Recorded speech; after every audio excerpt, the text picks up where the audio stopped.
Jain friend Hindi और pride में आप सभी का स्वागत है। और हम यहाँ पे कर रहे हैं प्रश्नोत्तरी आधुनिक काल संबंधी। तो देखिए इसका अगला पार्ट है ये। यहाँ पे हमने 450 क्वेश्चन आधुनिक काल संबंधी कर लिए हैं और ये 451 पे अगर देखिए क्वेश्चन है कि आचार्य नंद दुलारे वाजपेयी की समीक्षा पद्धति से संबंधित कौन सा कथन सही नहीं है। तो नंद दुलारे वाजपेयी इनकी समीक्षा पद्धति से संबंधित कौन सा कथन सही नहीं है। इन्होंने शुक्ल की समीक्षा पद्धति को ही आगे बढ़ाया था। नंद दुलारे वाजपेयी ने शुक्ल के सिद्धांतों को यथावत स्वीकार कर छायावादी काव्य की सौंदर्य शास्त्रीय समीक्षा की। वे साहित्य की प्रगति द्वंद्वात्मक नहीं धारावाहिक मानते हैं। उनके अनुसार श्रेष्ठ साहित्य की रचना युग चेतना को अंगीकार किए बिना संभव नहीं है। तो ये नंद दुलारे वाजपेयी से संबंधित आरपीएससी में आया हुआ है 2014 में बहुत डेप्थ में क्वेश्चन कि क्या उन्होंने सच में उनकी ही पद्धति को बढ़ाया था या उसे स्वीकार कर लिया था, या वे साहित्य की प्रगति द्वंद्वात्मक नहीं धारावाहिक को मानते हैं, या उनके अनुसार श्रेष्ठ साहित्य की रचना युग चेतना को अंगीकार किए बिना नहीं हो सकता। तो शुक्ल के सिद्धांतों को यथावत स्वीकार कर छायावादी काव्य की सौंदर्य शास्त्रीय समीक्षा की, ये जो है इनके बारे में सही नहीं है कि उन्हीं का उन्होंने अपनाया और वैसे ही कर दिया। छायावाद के संबंध में नंद दुलारे वाजपेयी का दृष्टिकोण शुक्ल के दृष्टिकोण से अलग है। यदि शुक्ल जी का दृष्टिकोण जो है वो अलग है, नंद दुलारे वाजपेयी की समीक्षा करने की दृष्टिकोण अलग है। तो पहली बात तो ये एक जैसा नहीं है, यथावत उन्होंने नहीं स्वीकार किया है। वे साहित्य की प्रगति द्वंद्वात्मक नहीं धारावाहिक मानते हैं, सही है। उनके अनुसार श्रेष्ठ साहित्य की रचना युग चेतना को अंगीकार किए बिना, अगर आप श्रेष्ठ साहित्य रचना चाहते हैं तो युग चेतना को अंगीकार किए बिना वो नहीं कर सकते हैं। चंचल किशोर सुंदरता की मैं करती रहती रखवाली, चंचल जो किशोर सुंदरता है उसकी मैं करती रखवाली, मैं वह हल्की सी मसलन हूँ जो बनती कानों की लाली। उपयुक्त काव्यांश में किसका वर्णन किया गया है? श्रद्धा का, लज्जा का, आशा का, चिंता का। तो चंचल किशोर सुंदरता की मैं करती रहती रखवाली, वह हल्की सी मसलन जो बनती कानों की लाली, ये तो कामायनी से है लेकिन लज्जा सर्ग से है। ओ जीवन की मरुमारीचिका, ये 2014 में सारे क्वेश्चन आए हैं। ओ जीवन की मरुमारीचिका, कायरता के अलस विषाद, काव्यांश में किस भाव का उद्बोधन हुआ है? आशा का, लज्जा का, चिंता का, आनंद का। ओ जीवन की मरुमारीचिका, कायरता के अलस विषाद, तो ये जो है उद्बोधन तो हुआ है चिंता भाव से उद्बोधित हुआ है। ये उज्ज्वल वरदान चेतना का सौंदर्य जिसे सब कहते हैं, जिससे अनंत अभिलाषा के सपने सब जगते रहते हैं। प्रस्तुत पंक्तियां कामायनी से है लेकिन किस सर्ग से है? उज्ज्वल वरदान चेतना का सौंदर्य जिसे सब कहते हैं, जिससे अनंत अभिलाषा के सपने सब जगते रहते हैं। श्रद्धा सर्ग, चिंता सर्ग, लज्जा सर्ग, आशा सर्ग। तो ये जो पंक्ति है, उज्ज्वल वरदान चेतना का सौंदर्य जिसे सब कहते हैं, जिससे अनंत अभिलाषा के सपने सब जगते रहते हैं, प्रस्तुत पंक्तियां कामायनी के लज्जा सर्ग से है। कामायनी की रचना प्रसाद ने 35 में की थी। कामायनी महाकाव्य है एक, और ये जो है उर्वशी, इनकी रचनाओं के बारे में बताया गया कि उर्वशी जो है प्रसाद की रचना, उर्वशी, वन मिलन, प्रेमराज, अयोध्या का उद्धार, शोकोच्छ्वास, बभ्रुवाहन, कानन कुसुम, प्रेम पथिक, महाराणा का महत्व, चित्राधार, झरना, आंसू लहर इत्यादि है। वह एक, ये कहा जा रहा है कि वह एक और मन रहा राम का, वह एक और मन रहा राम का, जो ना थका, जो नहीं जानता दैन्य, नहीं जानता विनय। काव्यांश में राम की किस विशेषता की ओर संकेत किया गया है? तो यहाँ पे देखिए कि ये किसकी तरफ संकेत किया गया है? दृढ़ निश्चय, राम की कर्मशीलता, समर्पण, राम की कर्मशीलता, समर्पण, निरंतरता। तो वह एक और मन रहा राम का, जो ना थका, जो नहीं जानता दैन्य, नहीं जानता विनय, ये राम के दृढ़ निश्चय की ओर संकेत किया गया है। जो थका नहीं है, दृढ़ निश्चय है। ये पंक्ति राम की शक्ति पूजा से है, जो कि 1936 में रचित निराला की लंबी कविता है, और राम की शक्ति पूजा अनामिका कविता संग्रह में संग्रहित है। ये भी ध्यान रखना है कि राम की शक्ति पूजा 1936 में लंबी कविता है वो तो है, लेकिन ये किस संग्रह में है? तो ये अनामिका कविता संग्रह में है। इस कविता का मुख्य विषय सीता की मुक्ति और राम रावण का युद्ध नहीं। राम की शक्ति पूजा कविता की प्रारंभिक पंक्ति क्या है? प्रस्मित है वातावरण, निमित मुखा संद कमल, रघुनायक आगे अवनी पर नवनीत चरण, उतरा जो दुर्गन पर्वत पर नैसंधकार, रवि हुआ अस्त ज्योति के पथ पर लिखा अमर। राम की शक्ति पूजा कविता की प्रारंभिक पंक्ति रवि हुआ अस्त ज्योति के पथ पर लिखा, ये यहीं से शुरू होता है। प्रारंभिक पंक्ति है कि रवि हुआ अस्त ज्योति के पथ पर लिखा अमर है। इस कविता के लेखक सूर्यकांत त्रिपाठी निराला हैं। यह एक लंबी कविता है और इसकी रचना 1936 में, और इनकी अन्य रचनाओं में अनामिका है, परिमल है, गीतिका, तुलसीदास कुकुर, मुताड़िमा, बेला, नए पत्ते, अर्चना, आराधना, गीत गुंज, सांध काकड़ी है। संसार का सारा कारोबार बच्चों को खिलाने पिलाने सुलाने आदि के लिए हो रहा है, और इस महत्वपूर्ण कर्तव्य में भूल न होने देने का काम माँ नामधारी जीव को सौंपा गया है। यानी जो संसार का सारा काम है वो बच्चों को खिलाने पिलाने इसी सब में, और बताया जा रहा है कि ये माँ ही करती हैं, उनको माँ नामधारी जीव को सौंपा गया। ये कथन किसका है? मनु भंडारी, सूर्यबाला, महादेवी वर्मा, सुमित्रा नंदन पंत। तो ये जो कहा गया ना, ये महादेवी वर्मा जी ने कहा है कि संसार का सारा कारोबार बच्चों को देखना भालना सब कुछ ये माँ नामधारी जीव है। ये महादेवी वर्मा जी ने ये चीज़ें कही हैं। जयशंकर प्रसाद द्वारा रचित ब्रजभाषा की रचनाएं किस काव्य संग्रह में संकलित है? जयशंकर प्रसाद द्वारा रचित जो ब्रजभाषा की रचनाएं हैं वो किस काव्य संग्रह में संकलित है? प्रेम प्रतीक, चित्राधार, कानन कुसुम, महाराणा कमरान। तो प्रसाद द्वारा रचित जो ब्रजभाषा की रचनाएं वो किस काव्य संग्रह में है? प्रसाद द्वारा रचित ब्रजभाषा की रचनाएं चित्राधार काव्य संग्रह में। तो ये ब्रजभाषा की रचनाएं प्लस ये किसमें है? तो चित्राधार काव्य संग्रह में संकलित है। प्रसाद मूलतः खड़ी बोली के कवि हैं। खड़ी बोली में इनका पहला काव्य संग्रह जो कानन कुसुम है। तो ये भी ध्यान रखना है कि प्रसाद द्वारा रचित ब्रजभाषा की रचनाएं कौन सी हैं? तो प्रसाद द्वारा रचित ब्रजभाषा की रचनाएं चित्राधार काव्य संग्रह में संकलित हैं। प्रसाद मूलतः खड़ी बोली के कवि हैं, मतलब ये तो ब्रजभाषा में रचनाएं चित्राधार काव्य संग्रह में इनके संकलित हैं, वैसे तो ये मूलतः खड़ी बोली के हैं। और खड़ी बोली में जो इनका पहला काव्य संग्रह है वो कानन कुसुम है। इन्हें छायावाद का ब्रह्मा भी कहा जाता है, तो छायावाद का ब्रह्मा भी। और इनका पहला काव्य संग्रह, जब काव्य संग्रह की बात की जाए तो काव्य संग्रह में इनका पहला कानन कुसुम है। इनकी प्रमुख रचनाओं में उर्वशी, वनमिलन, प्रेमराज, अयोध्या का उद्धार, शोकोच्छ्वास, बब्रुवाहन, कानन कुसुम, प्रेम प्रतीक, महाराणा कमाल, चित्राधार, झरना, आंसू, लहर, कामायनी इत्यादि। चंपू काव्य उर्वशी के रचयिता कौन है? रामधारी सिंह दिनकर, सुमित्रा नंदन पंत, महादेवी वर्मा, जयशंकर प्रसाद। तो देखिए कि जो चंपू काव्य है, यहाँ से वापस से वही रिपीट हो गया है। चंपू काव्य उर्वशी के रचयिता जयशंकर प्रसाद है। चंपू काव्य गद्य पद्य मिश्रित होता है, तो चंपू काव्य इनका उर्वशी है। उर्वशी के जो है रचने वाले प्रसाद हैं। ये जयशंकर प्रसाद की पहली पुस्तकाकार रचना है। इसका प्रकाशन 1909 में हुआ था। जबकि दिनकर, देखिए उर्वशी करके दो रचना आएगा, एक उर्वशी जो है प्रसाद जी का आएगा जो कि चंपू काव्य है, और उसका समय क्या है 1909। और जो दिनकर की उर्वशी है, दिनकर का जो उर्वशी 1961 ईस्वी में, ये गीति नाट्य है। दिनकर को इसी कृति पर यानी उर्वशी पे जो 1961 में दिनकर जी ने लिखा, 1972 में ज्ञानपीठ मिला था। तो ये कन्फ्यूजन दूर कर लेना है कि प्रसाद ने भी उर्वशी नाम से लिखा है और उर्वशी नाम से गीति नाट्य जो है दिनकर ने लिखा है। लेकिन दिनकर का उर्वशी इसलिए ज़्यादा ही महत्व रखता है 1961 में, क्योंकि 1972 में इसी के आधार पर इनको ज्ञानपीठ भी मिला है ना। तो 1961 1972 में ज्ञानपीठ। यहाँ पे जो चंपू काव्य उर्वशी है वो 1909 में है। कामायनी की प्रमुख पात्र ईड़ा किसका प्रतीकार्थ है? तो ईड़ा आप देखते हैं कि मनु मन के हैं, हृदय श्रद्धा, श्रद्धा जो है हृदय के है, मन जो है मनु है। ईड़ा जो है वो बुद्धि के प्रतीक है, कुमार जो है ये मानव के प्रतीक है। यह कथन किसका है कि कामायनी का महाकाव्य तो असंदिग्ध है? हजारी प्रसाद द्विवेदी, रामचंद्र शुक्ल, डॉक्टर नगेंद्र नंद दुलारी वाजपेयी कि जो कामायनी है उसका महाकाव्य का तत्व असंदिग्ध है। देखिए ये किसने कहा है? तो कामायनी का महाकाव्य तत्व असंदिग्ध है। कामायनी के संबंध में यह कथन डॉक्टर नगेंद्र का है। ये बात किसने कही है? डॉक्टर नगेंद्र ने कही है। कामायनी का अंगिरस शांत रस है तथा इसका मुख्य छंद टाटक छंद है। कामायनी की प्रारंभिक पंक्तियाँ आला छंद से। तो कई चीज़ें निकल के आई कि जो असंदिग्ध है, ये डॉक्टर नगेंद्र ने कहा कि असंदिग्ध है, संदिग्ध नहीं है, तो डॉक्टर नगेंद्र ने कहा। और कैसा रस है? तो इसका अंगिरस शांत है। मुख्य छंद इसमें कौन सा है? तांटक छंद है। और प्रारंभिक पंक्तियां जो है आल्हा छंद में रचित है। निम्नलिखित में से कौन सी रचना प्रसाद की नहीं है? रश्मि, प्रेम पथिक, आशु, महाराणा का महत्व।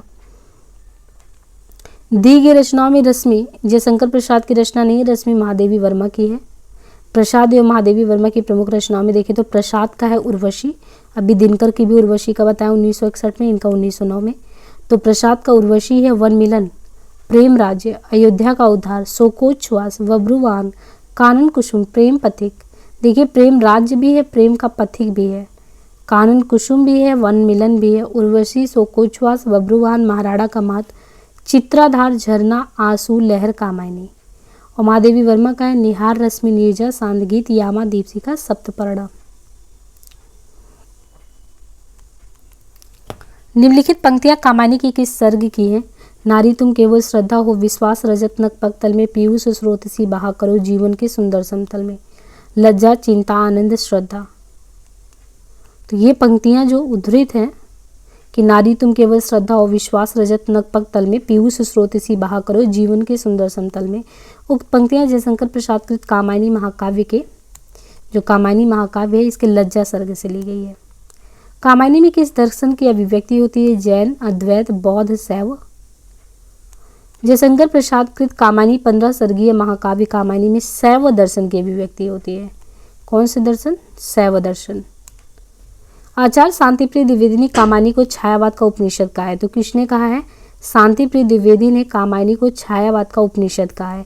इसमें समरसतावाद एवं आनंदवाद की उद्भावना की गई है। यह कथन किसका है कि वस्तु विन्यास की दृष्टि कामायनी को दुखांत रचना मान लेने में कोई आपत्ति नहीं है? वस्तु विन्यास की दृष्टि से कामायनी को दुखांत रचना मान लेने में कोई आपत्ति नहीं है। वस्तु विन्यास की दृष्टि से कामायनी को दुखांत रचना मान लेने में कोई आपत्ति नहीं। यह कथन पंडित नंदुलारे वाजपेयी जी का है। फ्रेंड्स, हिंदी और प्राइड करके अपना टेलीग्राम है, वहाँ से आप मतलब कि वहाँ से जुड़कर आप इसका PDF प्राप्त कर सकते हैं। और वहाँ पे एक डिस्कशन ग्रुप भी मेंटेन किया जाएगा, जहाँ पे आप हिंदी संबंधी जो भी आपकी समस्याएं हैं वहाँ पे डिस्कस भी कर सकते हैं।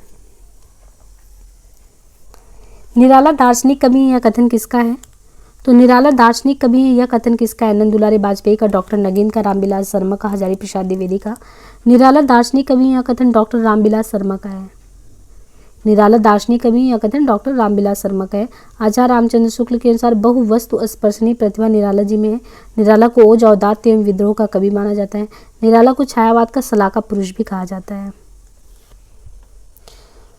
तो निराला क्या है? दार्शनिक कवि है। कथन डॉक्टर रामविलास शर्मा का है। रामचंद्र शुक्ल के अनुसार बहुवस्तु स्पर्शनीय प्रतिभा निराला जी में। निराला को ओज औदात्य एवं विद्रोह का कवि। निराला को छायावाद का सलाहकार पुरुष भी कहते हैं। शैव दर्शन के आनंदवाद पर आधारित रचना कौन सी है? चंद्रगुप्त कामायनी लहराशो। तो शैव दर्शन के जो आनंदवाद है, शैव दर्शन का जो आनंदवाद है उस पर आधारित रचना कामायनी है। शैव दर्शन के आनंदवाद पर आधारित रचना कौन सी है? कामायनी। कामायनी एक महाकाव्य जिसकी रचना जयशंकर प्रसाद ने की है। कामायनी की रचना सन 1935 ईस्वी में की गई। इसमें 15 सर्ग हैं। प्रसाद की अन्य रचनाएं उर्वशी, वनमिलन, प्रेमराज, अयोध्या का उद्धार, शोकोच्छ्वास, बब्रुवाहन, कानन कुसुम, प्रेम पथिक, महाराणा का महत्व, चित्राधार और झरना, आंसू लहर इत्यादि है। बच्चन जी की मधुशाला की विधा कौन सी है? निबंध, काव्य, संस्मरण, नाटक। तो बच्चन जी की मधुशाला काव्य विधा की कृति इनके काव्य मधुशाला, मधुबाला, मधुकलश, निशा निमंत्रण, एकांत संगीत, आकुल अंतर, सतरंगिनी, बंगाल का काल, हलाहल, मिलन यामिनी आदि है। ग्रंथ वीथी के रचनाकार कौन से हैं? ग्रंथ वीथी के रचनाकार सुमित्रा नंदन पंत हैं। इनकी अन्य रचनाओं में उच्छ्वास, ग्रंथि, बीड़ा, पल्लव, गुंजन, युगांत, युगाड़ी, ग्राम्या, स्वरकिरण, स्वरधूलि, युगपथ, लोकायतन, कला और बूढ़ाचार, चिदम्बरा आदि है। छायावाद को मधुचर्या कहने वाले कौन हैं? कौन कवि ऐसे हैं जो छायावाद को मधुचर्या कहते हैं? हजारी प्रसाद द्विवेदी, रामचंद्र शुक्ल, डॉक्टर नगीन, बाबू गुलाब राय। आचार्य रामचंद्र शुक्ल ने छायावाद को मधुचर्या कहा है। किसने? रामचंद्र शुक्ल ने। तो आचार्य रामचंद्र शुक्ल ने छायावाद को मधुचर्या कहा है। हजारी प्रसाद द्विवेदी ने कहा कि विषय इसमें गौड़ हो गया और कवि प्रमुख डॉक्टर नगीन ने छायावाद को स्थूल के प्रति सूक्ष्म का विद्रोह कहा है। हिंदी कविता में छायावाद द्विवेदी युग की नीरस उपदेशात्मक इतिवृत्तात्मक के विरोध में है। छायावादी काव्य में कल्पना प्रधान भावन में उक्त कविता भी लिखी गई है। गा कोकिल बरसा पावक्कड़ पंक्ति किस रचनाकार का है? तो गा कोकिल बरसा पावक्कड़ पंक्ति किस रचनाकार का है? पंत का दुष्यंत कुमार, श्याम नारायण पांडे, नागार्जुन। गा कोकिल बरसा पावक्कड़ पंत की युगांत कविता की वो है पंक्तियां। अन्य कवियों की कुछ महत्वपूर्ण पंक्तियों में देखें। चढ़ चेतक पर तलवार उठा रखता था भूतल पानी को, राणा प्रताप सिर काट काट करता था सफल जवानी को, श्याम नारायण पांडे का है। मत कहो आकाश में कोहरा घना है, यानी चढ़ चेतक पर तलवार उठा रखता था भूतल पानी को, ये श्याम नारायण पांडे की है। मत कहो आकाश में कोहरा घना या किसी की व्यक्तिगत आलोचना है, ये पंक्तियां दुष्यंत कुमार की है। अमल धवल गिरी, ये नागार्जुन की पंक्तियां हैं। निम्न में से कौन सा सुमेलित नहीं है? अनामिका, महादेवी वर्मा, बीड़ा पंत, झरना जयशंकर प्रसाद, शांत कागली, निराला। तो अनामिका महादेवी वर्मा सुमेलित नहीं है। सुमेलन का सही अनामिका, निराला, बीड़ा पंत, झरना जयशंकर प्रसाद, शांत कागली, नीरजा महादेवी वर्मा।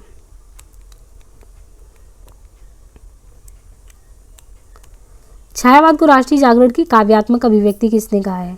तो छायावाद को राष्ट्रीय जागरण की काव्यात्मक अभिव्यक्ति नामवर सिंह ने कहा है। अन्य लेखकों के कथन का विवरण देखें तो मानव अथवा प्रकृति के सूक्ष्म किंतु व्यापक सौंदर्य में आध्यात्मिक छाया का भान मेरे विचार से छायावाद की सर्वमान्य व्याख्या हो सकती है। छायावाद स्थूल के प्रति सूक्ष्म का विद्रोह है। डॉक्टर नगीन। छायावाद मूलतः शक्ति काव्य है। निम्न में कौन सी सुमेलित नहीं है? परिमल, निराला, पल्लव पंत, दीपशिखा महादेवी, प्रेम पथिक, श्रीधर पाठक।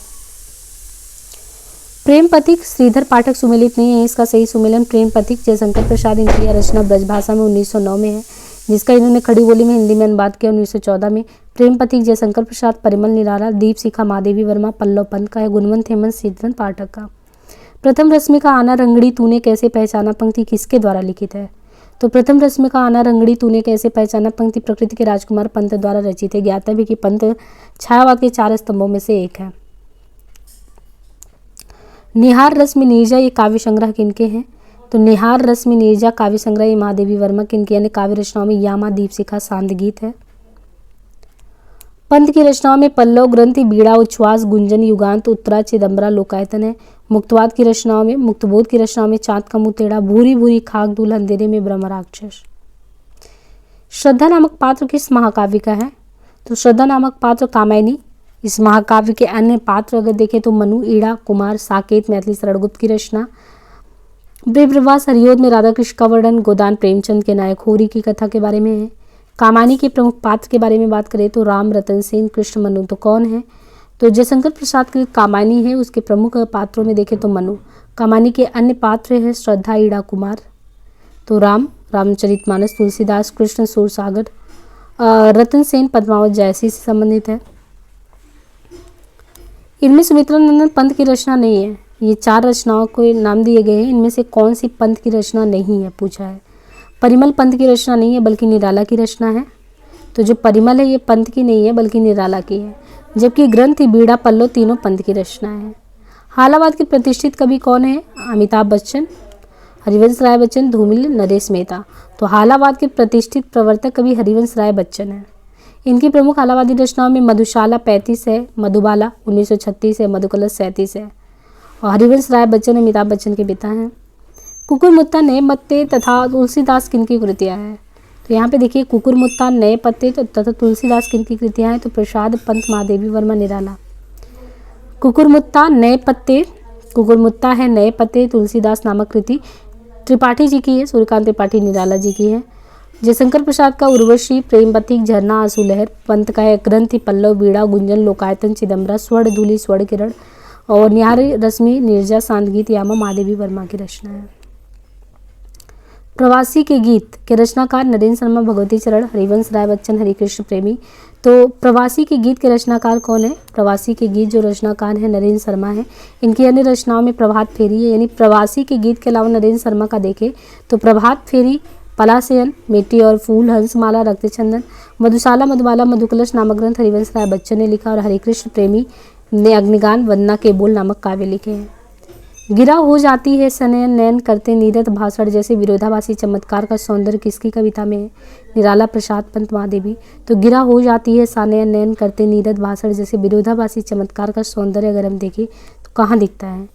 तो ये अगर देखें तो विरोधाभासी चमत्कार पंत की प्रसिद्ध रचना पल्लव। मतलब ये जो पंक्ति ये सुमित्रा नंदन पंत की कविता में दिखता है कि गिरा हो जाती सनयन, नयन करते नीरत भाषण। पंत की प्रसिद्ध रचना पल्लव, ग्रंथि, गुंजन, चिदंबरा आदि। निराला ने जूही की कली, अनामिका, राम की शक्ति पूजा तथा गीत का आदि ग्रंथ लिखे। वहीं प्रसाद ने उर्वशी, झरना, लहर, आंसू तथा कामायनी जैसे काव्य की रचना की, जबकि महादेवी वर्मा ने यामा, नीरजा, निहार रश्मि आदि की रचना की है। सूची 1 को 2 से मिलाना। जूही की कली, नौका विहार, नदी के द्वीप, पुष्प की अभिलाषा। यहाँ पे अगर क्रमशः आप मिलाएंगे तो जूही की कली निराला, नौका विहार सुमित्रा नंदन पंत, नदी के द्वीप अज्ञेय, पुष्प की अभिलाषा माखनलाल चतुर्वेदी। किस अनुभूति की प्रधानता के कारण छायावादी काव्य को स्थूल के प्रति सूक्ष्म का विद्रोह कहते हैं? लोकानुभूति, स्वानुभूति, प्रणयानुभूति, आनंद अनुभूति। तो क्यों कहते हैं स्थूल के प्रति सूक्ष्म का विद्रोह? तो सहानुभूति की प्रधानता के कारण छायावादी काव्य को स्थूल के प्रति सूक्ष्म का विद्रोह मानते हैं। छायावादी काव्य के प्रमुख 4 स्तंभों में किसको मानते हैं, कौन है 4 स्तंभ? तो देखिए, छायावादी काव्य के प्रमुख 4 स्तंभ पंत, निराला, महादेवी वर्मा को मानते हैं। छयशंकर बृहत्त्रयी लघुत्रयी में हमने देखा था कि जो लघुत्रयी है उसमें तीनों लोग वर्मा ही आते हैं, महादेवी, राम कुमार वर्मा, महादेवी वर्मा, भगवती चरण वर्मा। तो महादेवी, राम कुमार, भगवती चरण। और जो बृहत्त्रयी में अगर हम महादेवी जी को निकाल दें तो निराला प्रसाद पंत हैं। किस समीक्षक ने कहा छायावादी काव्य में भारतीय परंपरा के जीवंत तत्वों का समावेश हुआ है? किसने कहा कि सच में अगर छायावादी काव्य उठा के देखो तो उसमें भारतीय परंपरा दिखता है? ये जो है डॉक्टर नगेन ने कहा है कि छायावादी काव्य में भारतीय परंपरा के जीवंत तत्वों का समावेश हुआ है। ये बात सही है।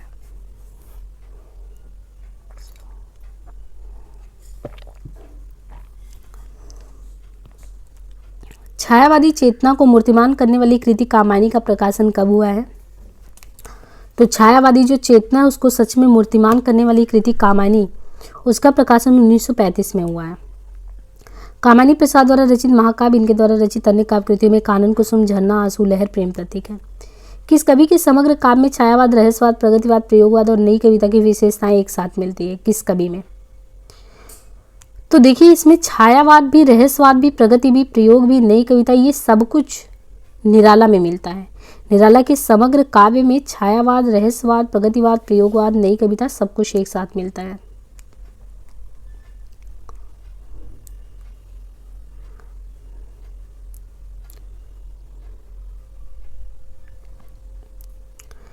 कवि और कविता का नाम लिखिए। मृत्यु तुम्हारा, गरल दंत, कंचुक, कल्पांतर, अखिल विश्व का विवर, वक्र कुंडल, द्विगमंडल। ये जो है अज्ञेय, विवर, निराला, कल्पांतर, मुक्तिबोध, गरल दंत, पंथ परिवर्तन। तो ये मृत्यु तुम्हारा, गरल दंत, कंचुक, कल्पांतर, अखिल विश्व का विवर, वक्र कुंडल, ये जो पंक्तियां हम बता रहे हैं ये कहाँ से आपको उद्धृत दिख रही है? तो मृत्यु तुम्हारा, गरल दंत, कंचुक, कल्पांतर, अखिल विश्व का विवर, वक्र कुंडल, द्विगमंडल, उक्त पंक्ति के लेखक हैं पंत।